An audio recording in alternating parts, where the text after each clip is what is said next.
मुझे पक्का विश्वास है कि नई शिक्षा नीति ने मातृभाषा पर बल दिया है।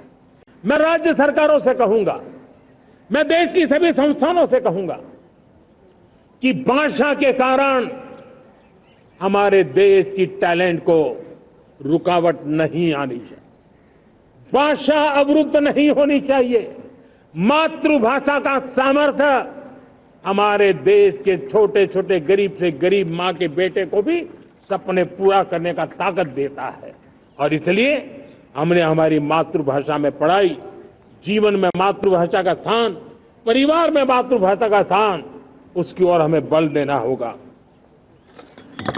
मेरे प्यारे देशवासियों, जिस प्रकार से आज विश्व का में बदलाव नजर आ रहा है और तब जाकर के स्किल का महत्व बहुत बढ़ गया है और हम स्किल को और नई एक ताकत देना चाहते हैं। हम इंडस्ट्री 4.0 को ध्यान में रख करके हम स्किल डेवलपमेंट चाहते हैं। हम जीवन के हर क्षेत्र में, हम एग्रीकल्चर सेक्टर में भी कैपेसिटी बिल्डिंग करके देने के लिए स्किल डेवलपमेंट चाहते हैं।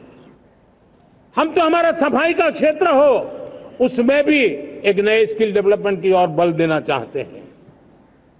और हम स्किल इंडिया प्रोग्राम को बहुत व्यापक रूप से इस बार लेकर के आए हैं।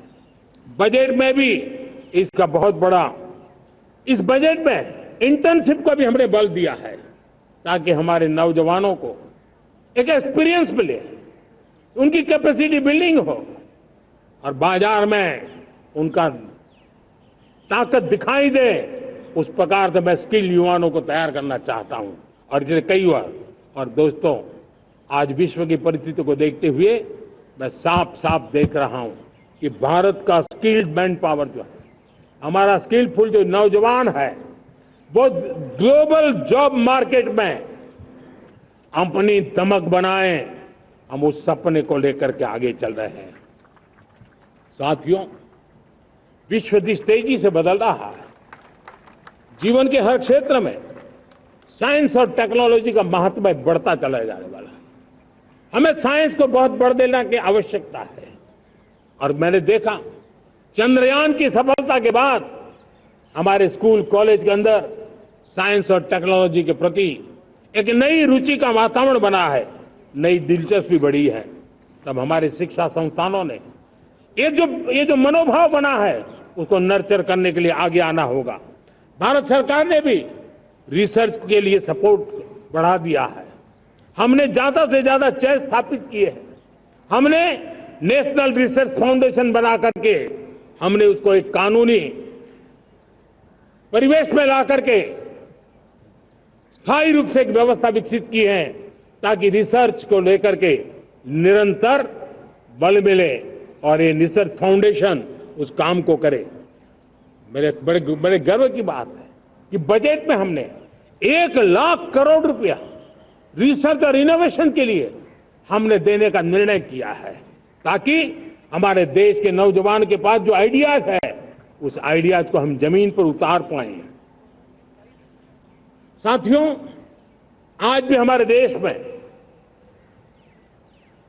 मेडिकल एजुकेशन के लिए हमारे बच्चे बाहर जा रहे हैं। वैसा कहा मैंने, बहुत ज्यादातर मध्यम वर्गीय परिवार के, उनके लाखों करोड़ों रुपए खर्च हो जाते हैं। और तब जाकर के हमने पिछले 10 साल में मेडिकल सीटों को करीब करीब 1 लाख कर दिया। आज मैं